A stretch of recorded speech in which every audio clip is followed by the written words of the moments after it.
James Bond. It's me, your boy Seed, host of most of the shows here on Poprika, man. Here with a guest today, Mr. Brian Martin. How are you doing today, sir? Hello, I'm good. We're here as we come to the end of an era and the legacy of the Daniel Craig run. The era we're coming to the end of is the era of No Time to Die being delayed. The end of an era is the anticipation over No Time to Die. The anticipation over No Time to Die. The final Daniel Craig James Bond film. And we thought to go ahead and celebrate the Craig era, man, we just do ourselves a little loving on Bond for an episode, man. How does that sound to you, sir? A little bit of a retrospective. That's good. A little bit of a retrospective. Talk about pressure-free retrospective, because of course we did the draft. Man, that draft was. You know what? It brought Facebook down, man. Player two in their attempt to keep their one vote lead, hacked in and crashed the server. Man, maybe he's got old Zuck on the text, and he's like, "Listen, I need you to lose $7 billion for me real quick." Wasn't his entire plot line about like some sort of internet hack? I think so. I think so. I mean, he spelled it right out there for us. It's kind of one of those where it's like you don't know until the end that they gave you all the information you need right up front. We're Dave Coulion sitting in that office looking at his corkboard. Talking a little bit about some James Bond today. We're going to keep this loose, keep this free, man. And by that, I mean, I had no agenda coming into this. We're going to talk about some top five of this is, some top five of that. See it in no time to plan. That's the sad thing about it. I had all the time to plan and just did other things with that time. But let's get into it, man. Bond. What was your earliest introduction into Bond, man? Like, you remember like the movie you watched and you're like, this is the dude right here.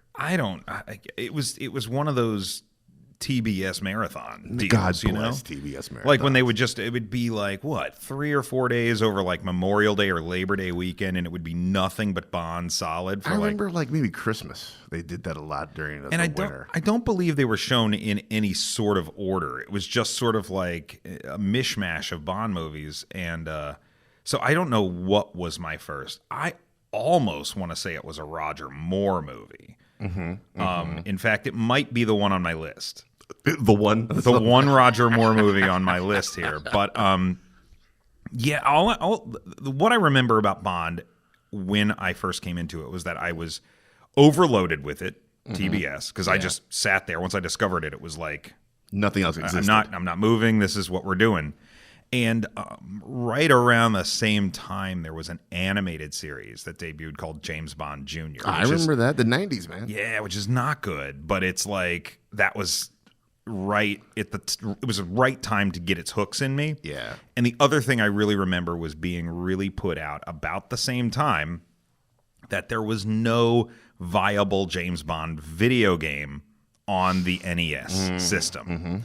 The closest we had was probably the 2 Golgo 13 games that were released for the NES. Top Secret Episode and the Mafat Conspiracy were the two Golgo 13, the anime or manga series. The creator just passed last week, but he's like the Japanese James Bond. Golgo 13 is. So it felt a lot like a Bond movie playing through those games. That was the closest we could get for a long, long time. I think maybe there was a James Bond Jr. video game at some point, but it probably blew ass. And of course, eventually we all got our James Bond video game. Our like one good James Bond video game, and that's all it's ever been. Everybody's still swears by it. In fact, I think people out there, I heartily believe that there are people who say, "Yo, man, GoldenEye was one of the top 3 Bond movies," who really are just remembering the game. They remastered it like maybe 10 years ago. Yeah. I picked it up. It's not the same. No, I don't think I ever took it out the package, and I also have no idea where that game is now. Because that was for the 3? I think it was. Lightning in a bottle, man. Lightning in a bottle. I think it was for the 3 at the time, but like, I mean, you just can't. You had to have been there. You had to have seen it. You had to have played it. It was revolutionary in ways that I think people don't even really think about as much anymore. But like, man, that movie and game hit it just like the right perfect time, man. Just took the world by storm. Like that's how you settled arguments back in the day. Like, and there was a lot to the golden eye. There was a lot riding on that movie and that game, really. But like that movie in particular, there was a lot riding on that for the Bond franchise. And I feel like every like maybe 4 movies, we suddenly reach an installment where like everything fucking is riding on it.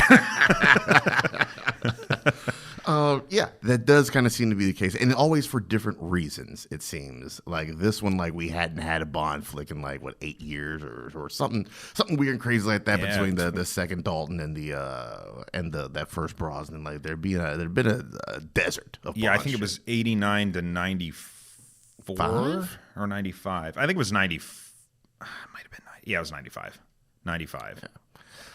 Yeah, but they're like, man, if you're gonna come back, you better not fucking. Don't come back with it weak. So the TBS marathon. Don't come back until you've got Alan Cumming under contract. All right, I guess. I guess. That was my introduction to Alan Cumming as well. Sure. Yeah. I don't think I've seen him anything before that. So what was it about Bond that made you like? Was it this? Like the cool dude, the dude that always gets the girl, the jet setting and traveling all over the world. Like, what was there any one thing about Bond that you're like these, or were they just good movies to you? Because there's a lot of them that just aren't good. But looking at you, Moonraker. But especially like when I was watching these at like 10, 11, 12, whenever it was, and like it's a cool guy with a guy who provides him with cool shit. Mm-hmm. In a cool car, traveling to cool places, and fighting just villains that are very clearly bad guys. It's like there's just something very simple and instinctual about this. There's no gray areas. I mean, Bond is the hero. Whoever it happens to be the villain, whether they have like steel teeth or they cry blood or have diamonds embedded in their head, like whoever it is, it's like, oh well, that's the bad guy. That's obviously the bad guy. Yeah, and the world is, even though it's birthed from a very complex political and social world, right?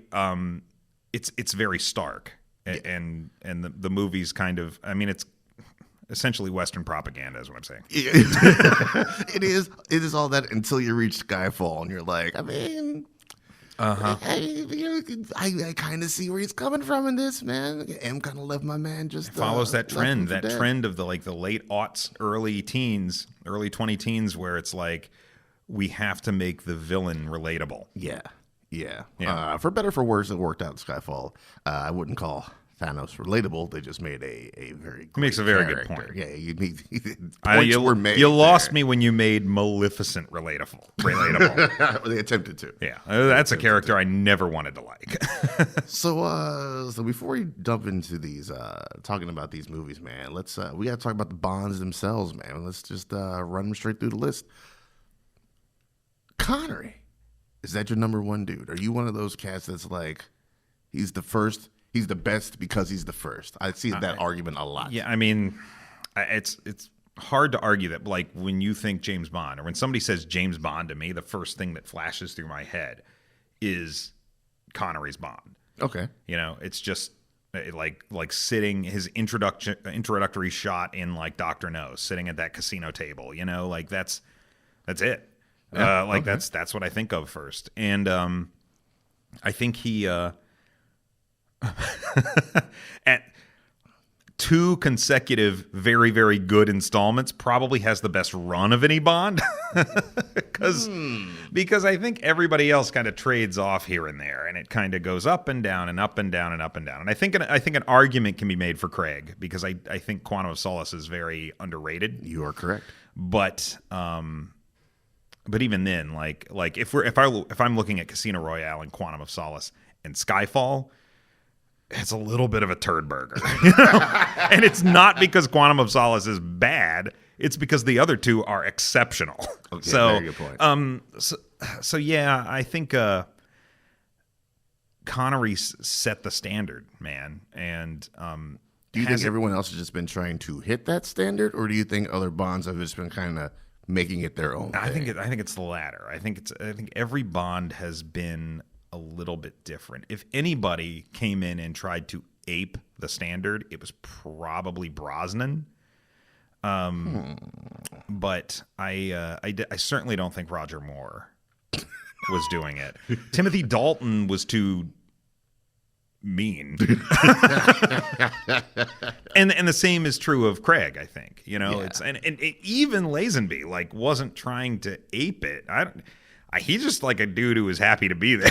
Yeah, that's kind of what I mean, he's next on the list, so I guess in his what is your library opinion? What is your opinion of Connery? Connery sits towards the bottom for me, man. As Bonds, as far as Bonds go, not as far as like his catalog of movies or anything like that. Like, Sure.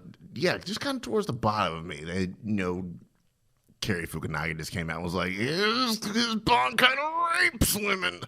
And he definitely does. And that kind of, even as a kid, I was like, "Nah, it just doesn't seem right to me." Specifically, like when I think of people targeting Bond for some of that misogyny or outdated thinking, which makes sense. The 60s are outdated. But when you think about that side of Bond, my mind goes immediately to Goldfinger and him and Pussy Galore in The Hay, where he is obviously attempting to force himself on her, and she is very obviously fighting that back. Like as a kid, I was like, "Ooh, no, buddy, no." That doesn't seem right. No, you can't chalk that one up to Queen and Country, my friend. But yeah, his was always seemed like the more like spiteful petty Bond. Like his priority is betting women, and then anything that happens around that is just collateral damage. Like, I solved the case. I did the mission. I brought down Spectre, did I? Okay, well, let me get back to what I was doing. That he just always seemed like the meanest Bond to me. Like, I like my Bond to be like smooth and suave, and he has aspects of that. Obviously, he's Sean fucking Connery, but also there's like a mean streak that kind of ran through his Bond. I feel like, so he ranks kind of low. Actually, he's next to last. Wow, on my Bond list. Oh well, I think I know who's last, but let's keep going. And right there on the list, man, George Lazenby, my man, showed up for one.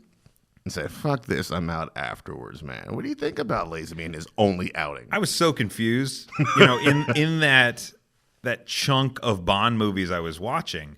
But the one Bond soundtrack my parents had was the soundtrack to On Her Majesty's Secret Service, and so I was like, "Well, there's got to be something here." So even though this is like one weird dude that is not in any of the ads that TBS is running for this weekend. No, I never see that one pop up in the marathons. Telly Savalas shows up in the ads, but George Lazenby does not. So I was like not quite sure what to make of it. It seemed like this weird outlier. And then when I found out that Diamonds Are Forever came out afterwards, I was like, what the hell happened here? So what was going on? Was it so critical you made this movie right now that you couldn't, I don't know, wait for something? And then, of course, you grow and you learn about it. And but that movie, I think he's a competent Bond. But that movie he got crammed into is just absolute gold, man. Like amazing. I don't understand how you got what a great one. Writers, directors, and every actor except him on the top of their game.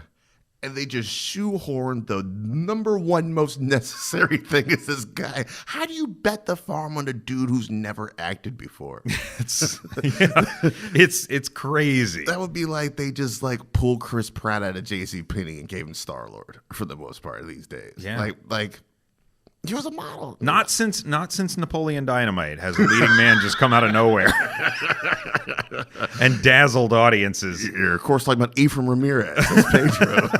Literally everyone in that movie except like two people. Yeah, except for Uncle Rico. Yeah, Uncle Rico. And John Grant. and what was his name? Who else? Starla. Dietrich Bader. Dietrich Bader. Yeah. Bow to your sensei. Grab my arm. No, the other arm. No, your other arm. It's I unabashedly love the shit out of that movie. Yeah, it's amazing. The score is amazing. Would you? Diana Rigg. I've spoken on previous podcasts about Diana Rigg. I pulled a Pete Lentz on one of our drafts in favor of Dame Diana Rigg, because up until the point she passed, she was definitely a cheat on my nuptials. Definitely. We arranged like, okay, Clearly this is established. yeah. If in this alternate universe, because I feel like people are under the incorrect assumption that Lazenby was bad and they just begged Connery to come back. But I don't feel like most people know that Lazenby chose to leave after his first one. Yeah. Had they given him Diamonds Are Forever, how do you think that movie could have gone? I think it still would have been lousy. Diamonds Are Forever is not one of my favorite movies, and I think Connery was not in it at that. I mean, like he was Mentally. in it, but like he was checked out. He was Sleepwalking. Bruce Willising the hell out of that at that point. I think he showed up for a payday. I mean, that's why they got him back. That movie did give us Plenty of the Tubo. hook for a pretty great Kanye song a few years later. Yes, that it did. That it did. So yeah, I don't know if Lazenby could have saved a movie, but I like the guy. Like, I mean, I gotta respect that. Just doing one and hopping out and I just wanted to grow a beard and get counterculture on him. But I think the idea that's like, oh well, he only did one. How good could this movie be? And it's like, it's one of the best. Yes. It's like Chris Nolan's favorite Bond movie. If flippin' Craig had only done Casino Royale, it would still be a fucking great movie. Very true. So, I mean, and after Quantum of Solace, he's probably like, I should have just done the one Casino Royale. Poor George. So then we move on to Roger fucking Moore, the bottom of my list. So is Roger Moore a victim of his portrayal of Bond or the era in which he made the Bond pictures? Bond has always been kind of reactionary to what's going on at the time. So Very he's much so. 70s? This is the 1970s to mid-80s that he is making these movies. Which is weird because 70s American cinema, you're starting to get like more hard-nosed cats. Like you got your Popeye Doyle from French Connection, and things are getting a little gritty. But that's not him though. That's not his movies have the most jokes and the most like tongue-in-cheek and the most like just a step shy of him looking at the camera going, ain't I a stinker after I kill this guy or something like that. And that's why he's the bottom of my list. Like I don't want a jokey, goofy James Bond. I mean, it's pretty clowny. Sometimes it's literally clowny. Octopussy, we're looking at you. Gets clowny. Yeah. Very overtly. And when I think back to the period, what period produced the worst movies, what period produced the worst songs, which period produced the worst supporting characters, like Joe Don Baker. In two movies, yeah. I do believe. Yeah, two different characters, I think. Two different characters, yeah. One Brosnan? Yeah. Well, two Brosnan. Yeah, he came back in a Brosnan movie, yeah. But man. Oof. I like some of the plots are okay. There are great moments. Yeah. In Roger Moores Moore movies. Are all about like, moments. I mean, if Pete takes this draft, it's going to be because of the fucking sub car. Right. Which is straight out of the Moore era. And Baron Samedi as a villain, great idea. Great idea. Christopher Lee is villain. Christopher Lee, yep. Christopher Walken. Chris Walken. All the elements were there. How are these movies not better? There was so much to work with. The man with the golden gun. That sounds cool as hell. You got the little dude from Fantasy Island to be in it. Right. He's going to gnaw at his kneecaps or something. I don't know. You got Jaws debuting. I think Jaws is top 2 hench people of all time in these movies. He is number 2. Dude with steel goddamn teeth. Do you think that at that all point, the things were there. Every element was there except Bond was goofy. It's like he leaned into it. It's like they have all the great recipes for chili, and then you go to the fridge and you're like, oh, ground turkey. And that's what he is. He's the ground turkey of the Bond franchise. Oh, fuck me. Oh, man. Veggie crumbles. Thought I had beef. All the elements were there. You got the fucking car doing the horizontal 360 shit, man. Oh, yeah. Well, he had a jetpack. Was that? No, that was Diamonds Are Forever, wasn't it? Thunderball as well. There's a jetpack. Yeah, that's true. Yeah. No, okay. 60s was jetpack time. Well, the best era for jetpacks was in the 60s. I'd argue that it was the 40s, but we didn't have Bond back then. Mummified Moore. Where does he sit on your rankings of Bonds? Gosh. How often, when you go back and you're like, man, I could watch like 3-4 Bond movies if I had a little bit of time. There's really only one more movie that I am like, I will go back to this. Okay. All right. Is that on your list? 1.5. Yeah, but the one definite one is on my list. Okay, then right on. Yeah, so where is Moore at on your list as far as just more doing more shit? I mean, he's either the bottom or the second from the bottom. Yeah. Honestly. Yeah. I mean, yeah. You hate to see it. Yeah, and I think if he's not dead last, it's probably only because I find myself less inclined to go back to one other actor's movies. Okay.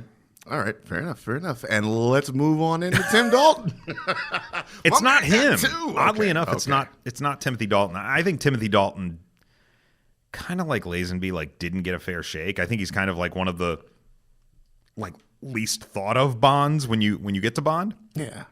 But I think both movies he made were good. So he might have the best track record. Oh, I mean, he's got the lowest possibility. Other than Lazenby, yeah. he's got the best track record because he made 2 relatively good Bond movies. Lazenby made 1 excellent one, and then everybody else made at least 1 pile of shit Bond movie. I think Dalton made 1 very great movie, and then he made 1 okay movie. Yeah. Product of the 80s, things were still a little bit more violent and grim. He's a little bit more hard-nosed. I think the action genre as a whole was in flux, especially in the late 80s, and I think that had an impact on License to Kill. Yeah, because you're getting your Terminators, your Predators, your Rambos around this time this frame, right? License to Kill is post Die Hard too. The genre has just been revolutionized. Yeah. I think that's Bond struggling to keep up and struggling to figure out how he fits in. Relevancy. Right? And I think by the 90s, the Brosnan movies largely had that gamed until the late 90s, early 2000s, where they just suddenly didn't anymore because everything shifted to Bourne style. And that's why Craig came along with this heavy, Bourne-esque kind of Bond and met the moment, And I think that moment has extended for him because of movies like the Nolan Batman movies that kind of took a similar swing at it. So we're in the era of grit right now. We're in the area of close quarters fisticuffs is the era we're in. Love it. Close quarters fisticuffs. Give me 50 cuts in my editing for about the first 10 seconds of this fight. Right. We didn't practice this fight. Don't worry about it. We're going to figure it out in the editing room. Don't worry, Finn Jones. We'll make you look great as Iron Fist. Just raise your palms and start swinging them. Just flap at them. We'll let editing do the rest. It's going to look so good. Stressed out editor on set. What are you guys fucking doing over here? I want to be employed after this. He only got 2. Living Daylights, License to Kill. Living Daylights is first, right? Living Daylights was first. I think it was like 87. Yeah. License to Kill was 89. Okay. Yeah. So you bracket Die Hard because I think that's 88. 88. Yeah. Yeah. You bracket Die Hard. Things kind of shift. Bond's always reactionary, like we said, and yeah, he is that more gritty type dude. But yeah, not a fair shake given to Tim Dalton, man. No, I don't think so. And yeah, like that's one of the things I liked about him is that he's a little bit meaner. It's like a real cutoff from the silliness of the Moore era. I think they're trying to kind of get away from that and almost overcorrected too much. But he Yes. rides that fine line. I've only read a handful of the books, but from what I hear people say, like he is pretty damn close to the Bond in the books. Yeah. Yeah. Fucks with Dalton, man. Fucks with Dalton. He's like 2 or 3 for me, as far as my rank. Yeah, I think he's right in the middle. I think he's 3. Yeah. Right on. The 90s were upon us. We got one great movie and a couple of OKs with Pierce Brosnan. I think we got some stinkers here, folks. Yeah, I think GoldenEye is good. There's a lot of it's kind of like Moore has some good moments in his movies. GoldenEye has a lot of good moments. That is glued together relatively well. That's kind of how I look at GoldenEye. Not enough good moments to make a good movie? I mean, it's good. Okay. It's good, but I think, again, kind of going back to what I was saying before, I think that GoldenEye gets a lot more credit than it deserves because a lot of people, especially of a certain age, are really remembering that video game. Yeah. And the joy that came from that. I think the movie's good. I think it's a perfectly good Bond movie, and it might even be in my top 10. Okay. But if it is, it's probably just barely there, like 10 or 9. All right, then. Just So barely I just sneaking in like the Brosnan era. I was all over it as it was happening because it was the first era of Bond that I was like with it for. there. That's you know? our Bond for the most part. Right? Yeah. But none of those movies are like, especially after you get past GoldenEye. Like none of those movies are particularly good. Especially those last 2. The last one. I'll say. Die Another Day is terrible. Die Another Day is horrible. It's in close contention for worst Bond movie for me. It is, apparently, looking at my list. It is. Yeah, and Tomorrow Never Dies isn't too far behind it. Mm-hmm. Yep. And I think the only reason I have The World Is Not Enough any higher is because, like, that's one of the earliest VHSs I bought, and I just wore that shit out. And I think that, like, The World Is Not Enough takes a lot of heat for Denise Richards. Yeah. But I think that Sophie Marceau kind of makes up for Denise Richards. Sophie Marceau sells it, man. I think you ultimately break even because Denise Richards is completely implausible, and Sophie Marceau as the twist villain is very plausible. And you end up like, it's a balance, It evens out. not of like good versus evil, but of good and bad. Quality-wise. Yeah, And quality-wise. then you get who you'd think is the villain is the henchman, Yes. which is not something you see very That was a often. great twist. And you finally gave M a little something to do. Mm-hmm. Man, she has to break her way out of her own prison and all that kind of Yep. good shit. It's a bit of a more personal joint since M knew Elektra and all that good stuff. There's definitely some good shit working in his favor. Yes. Yeah. And it's one of those like 1/4s. You got one good one in GoldenEye. You got Tomorrow Never Dies, and then I think you were kind of right back, not back on GoldenEye level, but you were back up there a little bit with The World Is Not Enough, and then Die Hard just shits off a cliff. Oh my or God. not Die Hard, not Die Another Day. Just the less said better. Man, the better. it is- One good moment in that movie, and that's Halle Berry coming out. Well, no, there's a laser fight. Or a fight in between lasers. I was like, oh, that's an interesting concept. And there's that invisible car. Let's in the not snow. talk about Yeah. that. Although that's the movie that made me realize never trust Rosamund Pike in anything. Oh yeah, In yeah, anything. absolutely. And then we got the Craig era, man. Another gap of time, right? From 02 to 06? It wasn't that long this time. I was like 4 years. Yeah. Okay, so not too terrible. They like cast Daniel Craig pretty quickly because I remember when they made the announcement, I was like, oh, it's Layer Cake. It's Layer Cake guy, yeah. Oh, Layer Cake's going to be in the new James Bond movie. I like that. I can dig that. Layer Cake, he's great. Casino Royale comes out, man, and oof, talk about hitting a hard reset button. Oh man. yeah, man. What a you knew you were in for something great when the opening started. And you're like, wait, where's the gun barrel opening? Yeah, What is this? Why is it all black and white? Grainy black and white nonsense. I mean, it was pretty wild for us, but it wasn't as wild as it was for the people at my theater that I worked at who showed up for a matinee showing of Happy Feet and got to the opening title song of Casino Royale before they thought this isn't the right movie. I'm led to believe that nothing in your theater ever went right. They watched the entire opening where Bond smashes the shit out of a dude in a bathroom, kills a guy in his office, and then all of a sudden they came out en masse and said, "There's no penguins yet." and the dads knew immediately. The dads knew. The dads were like, wait, please don't notice. Please don't notice. Happy Feet. See how this thing goes. All right, go tell him. Yeah, and then it's been off to the races ever since, man. Where's Craig sitting at on your Bond list? Oh, he's number 2. Number 2, Yeah. right behind Connery? Right behind Connery is Craig. I think he's just great, and he's just what the franchise needed. Exactly what the franchise needed. And the weird thing about him is that I still, like some of these other guys, I feel like it's hit and miss. It's like up and down and up and down. I really think the only bad one he's made was Spectre, and Spectre was just a stunning disappointment for me. Stunning disappointment for everybody. I can't even say that Die Another Day was as disappointing for me because we weren't coming off of something as good as Skyfall. Right. And that same team that made Skyfall largely worked on. Plus, we're getting Christoph Waltz as a Bond villain. We've already seen. God. We've seen Inglourious Basterds. We know what he can do. And he might be. We got Spectre back. He might be Ernst Stavro Blofeld. Nah, they're gonna downplay that. They're gonna downplay that. So much going for this movie. Batista's there. Yeah. I was like, oh, dude, this shit's gonna knock it way out the park. And then the movie came out, and I was like, oh boy. I have to wonder, like, because I think the first moment where I realized watching it that something was a little bit amiss was the opening title sequence when they clearly tried to refer back to every previous villain from the Daniel Craig era. Again, and I was Bond is reactionary, and we're living in the world of the MCU at this time. That's what it is. That's definitely what it is. And one of my friends also pointed out that, and I don't know where he was reading an article about this or what, but like,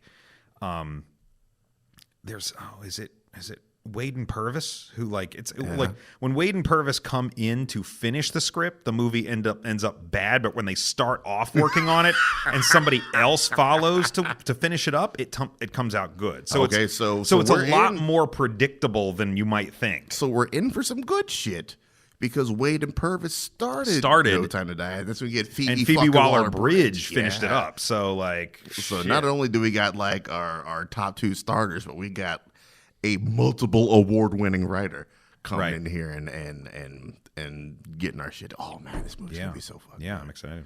Top 5, man. Let's get into this shit real quick here. What's your top 5 Bond movies, sir? I feel like who your Bond is says a lot about a person. So we see what says a lot about you, sir. I mean, I don't think anybody who listened to me up to this point won't be too surprised, honestly. But also, what your top 5 says a little bit about you too. What's your numero 5? Here? My number 5 is From Russia with Love. Same as my number 5. So we've at least got 2. Okay. You're right. We've at least got 2. We probably got more than that. But yeah, From Russia with Love is this is a little bit of a tangent, but I was recently visiting family up in New Jersey, and my wife's uncle is a big Bond fan. Yeah. And we just sit around, like, just shooting the shit about James Bond. We end up watching Spectre, but whatever. Not the best time spent, but whatever. A couple nights later, Jacqueline's other uncle has come to visit, and he makes the audacious claim at dinner that no sequel has ever been better than the original movie. Like, just in movies in general? In general. There has never been a sequel better than the original. I was like, come again? Like, at dinner. Wrath of Khan? You never saw Aliens? Like, at dinner, I was like, I can think of 5 right now. Like, what are you talking about? I was like, hell, the best Fast and the Furious movie was the 5th goddamn movie. What are you talking about down there? But I looked at Jacqueline's uncle Bruce, and I said, Bruce, No one. I defy you to find a single James Bond fan who will say Dr. No is the best James Bond movie. No one fucking says it. And he was like, nope, nobody says it. And part of the reason why is because of From Russia with Love. Because, all Dr. No did was it established Connery as Bond. Yes. What From Russia with Love did is it established literally everything else. Almost everything else. I still argue that I contend that GoldenEye is where all the elements come into play for the first time. It's like Q is there. He gives him a shitty little briefcase. That's not really a Q gadget. You're not getting like some real wild shit until Goldfinger, I think. Oh yeah, well yeah.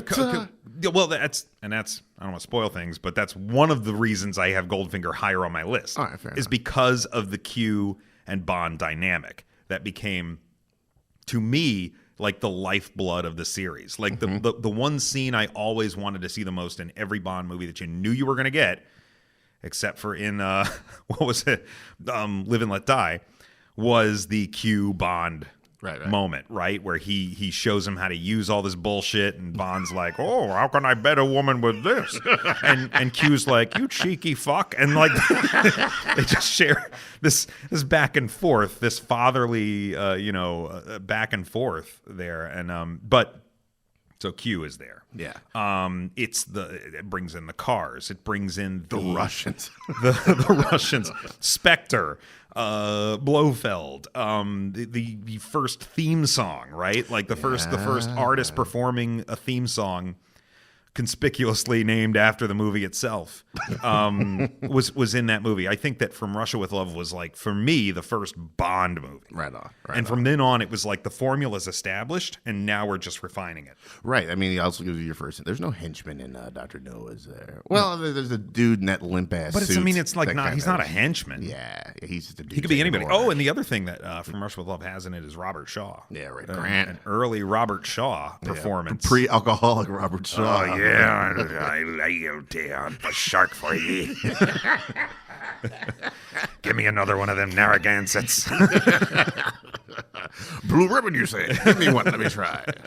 Yeah. I think From Russia with Love is definitely up there for me because, I mean, Kennedy said it's one of his favorite books of all time, From Russia with Love, and that is a good. You get that initial fake out. Actually, he said one of his favorite books was From Russia with Love. Hey, from Russia. Love. Say chowder.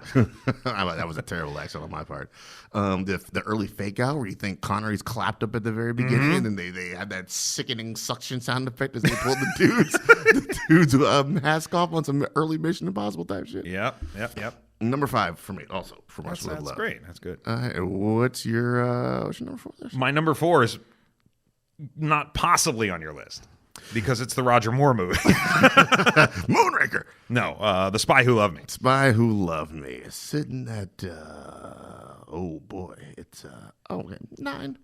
Okay. Like, I mean, as Moore movies go, I think this is the best It is the top Moore movie.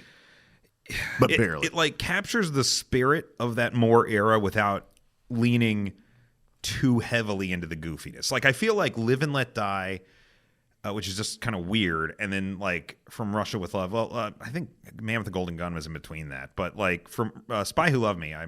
Spy Who Loved Me. Everything after The Spy Who Loved Me is like just fucking goofy. Correct. But The Spy Who Loved Me, it, again, introduces Jaws. Yeah, it does. Second best of the hench people. Has a awesome opening sequence. Maybe one of my favorite openings to a Bond movie. When you talk about good Bond moments, that might be the best Bond moment because that's the skiing off the cliff. Skiing off the cliff. It's the reason I almost killed myself skiing one time because did you have a British flag packed up? No, I didn't have a parachute, and I was like, I like Wile E. Coyote'd the shit out of this because I was like, now wait, how did he stop? Oh, you almost made that imprint at the bottom. Yeah. But yeah. I do like that one. I do go back to that one. That is a great. I think you get like a General Gogol in that movie, who popped up in and out of the Roger Moore era Bonds. I guess the titular spy was the Bond girl for that movie, right? Yeah. I mean, that's a time saver. A little bit cuts down on his budgetary constraints. Combine some of these. We can only get together. one chick in this one. But it's dopeness, man. It is dopeness. I love the shit out of that movie.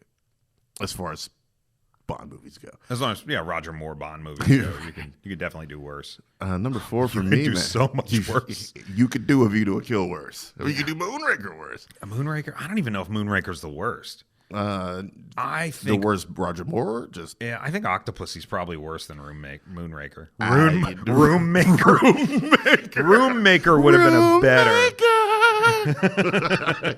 Dig up Shirley Bassey so we can get this Roommaker theme song. That's going to be the theme song for the second season of that Marie Kondo show.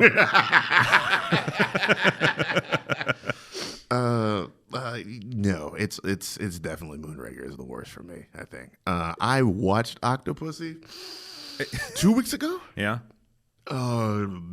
Matt Gorley had the James Bonding podcast. Two comedians who just are lovers of James Bond, not experts, and they did a commentary for Octopussy, and I was like, you know what, man, it's been a while since I knocked out anymore, and it's not as bad as I remember it being. Meanwhile, Moonraker's just always as bad as you think it is. Moonraker, like the like impetus behind the creation of Moonraker would have been like if like instead of like Tomorrow Never Dies being like Jonathan Pryce, it had been just like a fucking tornado he was fighting. Like it's like, yeah, but can we get him to fight aliens in a tornado in this one? Like whatever's big at the time, come on. All right, yeah, my number 4, man. I'm surprised I have it as low as I do on my list. Is Goldfinger. Wow. Yeah. Like I said, man, that's the one that like everything. Like the first one just kind of gives you some shit, and then the second one definitely improves on that shit. But the third outing is where they got it right the fuck right. I think. Absolutely.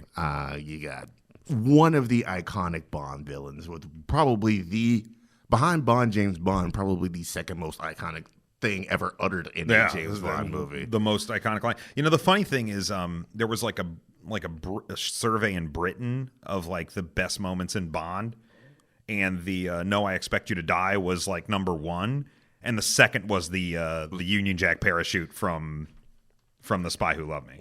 Was Connery's Bond James Bond not one of those? I think it was, but like. That moment. Do you expect me to talk? No, Mr. Bond. I expect you to die. Just like the glee with which he says it, man. Wow. They took the rule book and they said, we beat it already. Good luck, all the rest of you. Good luck. Yeah. Like I think in a lot of ways, down in the 60s, the Moore era was just chasing that one fucking line. Like, can we get something this good? And can you deliver it less hammy? And how do we constantly miss this mark over and over and over and over again? Yeah, man, Goldfinger for me, man, it's just it's some of the best Bond girls, I think. I mean, it gives us our first just ridiculous name for a Bond girl. What was Ivana Fuckalot or what? That's the one, like, even as a kid, I could just do nothing but laugh. Their name's like Bone Cushion or something. Yeah, no, I mean, it's like, as a kid, you're like, can they say this on TBS?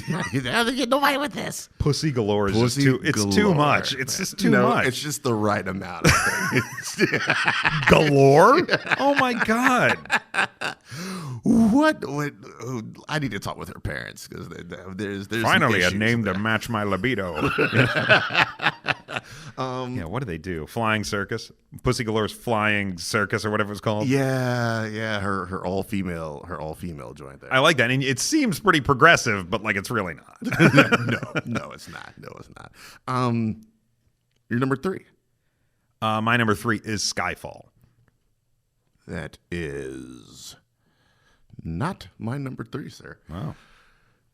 Go ahead and talk about also it. Not the movie I was talking about, but like, in terms of us having overlap. But yeah, Skyfall, more than any other Bond movie in the last, like, God, I don't know. I'm hard pressed to think of a movie that was like a Bond movie that was deconstructionist in the way that like Skyfall was. And it hit around the time where you saw a lot of these similar kind of plots where, you know, the villain gets captured, but that was all a part of the plan, and then the shit actually starts happening and shit blows up and a train crashes or whatever. That's where they lost me. When that train like, comes in, it's like, all right, come on here, guys. But man, like having a Bond movie that ends as strong as Skyfall did is a rare feat. I think Bond movies just can't land it like Skyfall does. Bond movies just kind of tend to end, right? Like the villain is vanquished. If you're in more Connery days, he somehow ends up stranded with the girl like in an island or in the middle of the sea or some shit, and you get like one last cheeky line, and then like the credits come in. We haven't ended on an emotional character death since On Her Majesty's Secret Service. And I hear a lot of people, man. A lot of people are like, man, No Time to Die is real On Her Majesty's Secret Service vibes. And I'm like, lay it say down. It ain't sounding good for you, girl. Hopefully not all your shit's just first and second act. But yeah, I just from the opening, the theme song, which is way the hell up there for me. Way the hell up there. Like you could not have you could not have gotten a better artist to record a Bond theme at that moment. No, like she was at the top of her powers. Yes. Mendes is at the top of his powers. Craig's at the top of his fucking Deacons at the top of his powers. Oh my God, the movie's gorgeous. Every bit of it is gorgeous. You know they're playing in this week in theaters. Yeah, I know. Yeah, I saw that. $5. It's only $5. I think it's only $5 because I got to watch Quantum of Solace tonight. I saw Casino Royale yesterday, and tomorrow I might just roll onto the $5. $5 Skyfall. I saw Skyfall at least 2 or 3 times in the theater, and this was when I lived overseas. But I remember when the morning that the theme song dropped, I woke up and saw that it was there. It was a thing now and I could listen to. Yeah. I immediately ran into the bathroom, not to use the bathroom, but to huddle in a corner so I could listen unabated to this. It's like 6 a.m, and I just immediately listened to the song, and I was like rapt. I was just, oh, they did it. They fucking did it. I make it a point to never listen until I see it in the credits. This time around, I made it a point to not listen because I don't give a fuck about Billie Eilish. I've always listened beforehand because it's to me it's like the canary in the coal mine of a Bond movie. It's like if the song is really bad, I'm like, the movie's probably going to suck ass. And maybe the thing that's really a defining moment in that respect for me is Die Another Day. Again, because Madonna's Die Another Day is a piece of shit song accompanying a piece of shit movie. With a piece of shit opening credit sequence. I think the canary in the coal mine for me is the opening credit sequence. Yeah. I mean, the opening credit sequence is definitely a thing. But again, the Skyfall opening credit sequence, great. I loved Skyfall. Shit, what is the Skyfall opening credit sequence? It's a bunch of like imagery, he's going into that whirlpool. He gets sucked into the bottom of the ocean. Right. Yeah, there's a tombstone at one point. It's very somber, very very foreboding. Yeah. So good. And then every theme song since then has been trying to chase that. Including Spectre. Spectre with Sam Smith, and now Billie Eilish with it's like, can you tighten the bolts in her jaw a little bit more? I can kind of hear her voice a little. That's what her brother, whoever the guy that she produces music with, he's like, no, we got to tighten these bolts a little bit more. She's going to. God, I'm not a fan. She talks like Kenny from South Park. She does. Main theme by Kenny. I was like, man, as soon as they announced it, the internet went fucking nuts, and I was over here in my little corner like, if I say something, I'm just gonna get shit on all day. So I'll just keep this opinion to myself. Yeah. Number 3 for me, Casino Royale. Great movie. Great movie, man. We already talked about it a little bit. Reinvigorates the entire franchise, man. It brings it back. Like Die Another Day was one of those movies that it's like, well, we fucking blew it, guys. It's all riding on this. Yeah, it's all or nothing now. Like we gotta really deliver on this next one. So it's like one of those movies that everything is riding on, and Casino Royale comes out, and it's like, boom, nailed it. nailed it. Just manic energy from the Casino very Royale, beginning. incidentally, opened the same day in theaters that the Nintendo Wii was released. So this may be the biggest pop culture weekend in history. If you were a Bond fan and also a Nintendo fan. There's a big cross section. There's a cross section there because of GoldenEye. Yeah, we know there's at least a cross section because you exist. That's true. That's Very true. Yeah. Your number 2, sir. On Her Majesty's Secret Service. On Her Majesty's Secret Service is number 2. Yeah, like Yes. yeah, sure. George Lazenby's like the Ringo of the Bonds. Ringo. but like, man, again, That like movie is so fucking solid. you give it a chance. Like, 45 you're gonna hours think, long, but it's solid. You're gonna think, who's this cornball who's like 7.5 feet tall? I didn't want to see a Bond that hits his head on every door jam he walks through. But like, Well, Star Wars enough. yeah, but like just you give it a chance and you will not walk away from that movie disappointed. I don't It understand. is- I think people shit on it because it's been popular to shit on George Lazenby only doing one movie. Yeah. And I think that's why people are like, Lazenby did that one guy, that movie must suck. No. The first time we actually got any kind of development or progression for that character. The first time in the million times since that he's tried to retire from MI6. Right. Yeah. Yeah, and it's and like you said, Dame Diana Rigg. But I think Bond and Snow. That like Snow is a crucial element to Bond for me, and we haven't really gotten it too much with Craig. We got it in Spectre, but that just wasn't a good movie. I don't think we're getting it in No Time to Die, unfortunately. I don't think so. Oh man, just give me back some. We haven't had a good ski chase because they Yeah, were I in guess cars, ski- weren't they? Yeah. Wait. In Spectre? In Spectre, they were in. I want to say they weren't on skis. We haven't gotten. Wasn't it like a helicopter and a helicopter was involved? Yes. yeah, like Jeeps. Yeah, I think it was like so. that. Yeah.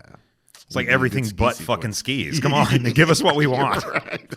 I also want them to bring back that little like napkin that he wears around his little Austin Powers kerchief. He's got His Fred from Scooby Doo. his frill is like Dilophosaurus like. That napkin, that lobster bib that he wears. Probably the wildest plot to any Bond villain.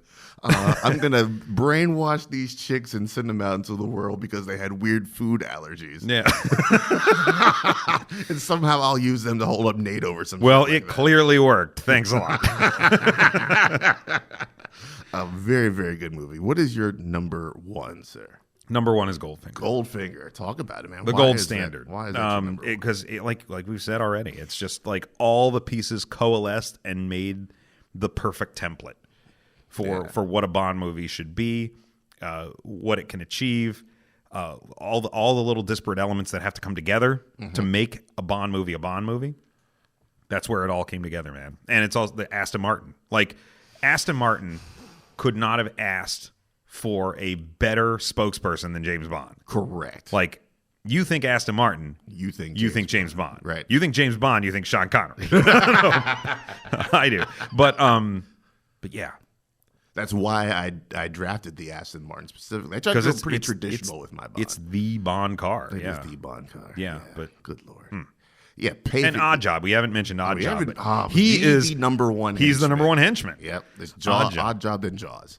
Then I love when all the other ones. Beavis on Beavis and Butthead going, man, get that truck guy a hand job to come out. Perfectly paced, man. There's just Yeah. nothing bad that goes. Well, with the exception of the aforementioned Rolling in the hay. rolling in the hay. Yeah, Yeah, it's not just great.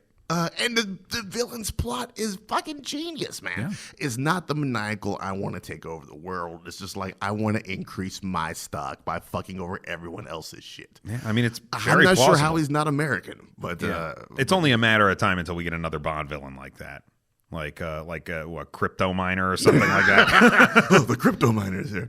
Yeah, right on. Yeah, and the number 1 for me, man, Skyfall. I mean, we've talked about it at length here. It is Skyfall. That being said, man, we're coming to the end of this shit. We're coming to the end of the Craig era. overall, man, why does this seem like such a big deal? We didn't get this, I feel like, with Die Another Day, did we? It was just like, this is probably going to be Pierce Brosnan's last movie, and I think it was like the 40th anniversary. It went out or with like a that. thud. I mean, do you think they knew that they had a thud on their hand? Because this is being celebrated, it seems like this is the end of the Craig era, and that's kind of, they're not even promoting No Time to Die on the plot. It's all like, this is the last time you'll see Craig as James Bond. And we didn't get that with Brosnan. well, with Brosnan was James Bond for less than 10 years. I think that's a factor because it was only 7 years? 95 to 02? 7 years in between. Like, I mean, so I think that longevity wasn't there. I don't think he won over a lot of unconverted fans post GoldenEye, and I think that a lot of those people didn't care post GoldenEye either. Like, I just don't think that it was just one of those things. It's like, oh, a new James Bond movie's out. Okay, well, that's all well and good, but we're watching ID4 and shit like that. Right. So I think part of it was just the culture wasn't there. But Craig has been Bond. His tenure has been. Is this the longest tenure? I think it might be. Yeah. Because I think he beat more. It's been almost.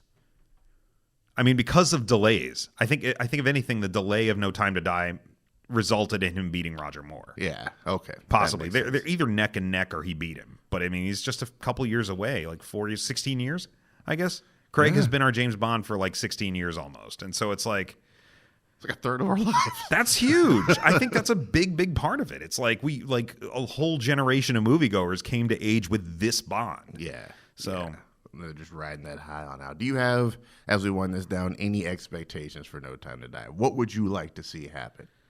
Oh, man. I would like to see the faces of everyone. I would like to see all the Bonds come back in like a Thanos portal. That'd be interesting. Okay. No, I got about reaction. I got to be honest. I don't have any expectations whatsoever for it. I want to go in. I want to be entertained, and I want to feel like this ends on a high note. Course correcting for Spectre, which I thought was going to be the last Daniel Craig movie, and I was like, this sucked. I feel like Daniel Craig wanted it to be, but it was so under-received. He's like, I ain't going out like no punk bitch. Yeah, I think that's what it was. Yeah, and probably a whole lot of money. Yeah. Does the legacy of Daniel Craig's run as Bond depend on this movie? No, because he made Skyfall. Because I think you could look at Casino Royale, Quantum of Solace, and Skyfall and say those are my Craig Bond movies. Right. Yep. And just ignore the other ones, kind of like I do with Diamonds Are Forever, or especially like Never Say Never Again. Yeah. Like, what I do with half the Roger Moore movies. Right? Yeah. Like, I think you can look at Skyfall and think that was a perfect capper to Daniel Craig's time as Bond. So no, I don't think it diminishes anything from those other movies because they're just too damn good. Just too damn good. And that's the best way to end this bad boy on out, man. Let us hope that this is what we want it to be, man. We might have to reconvene sometime after No Time to Die and record some sort of review for it and talk about it and geek out on it, man. But for now, man, we just want to sit down, chat with you about some Bond. Brian, thanks for coming on, man. Absolutely. Always game to talk about Bond. Yeah. Hopefully you all out there enjoyed, man. That is it for this episode, and we'll see you next time around.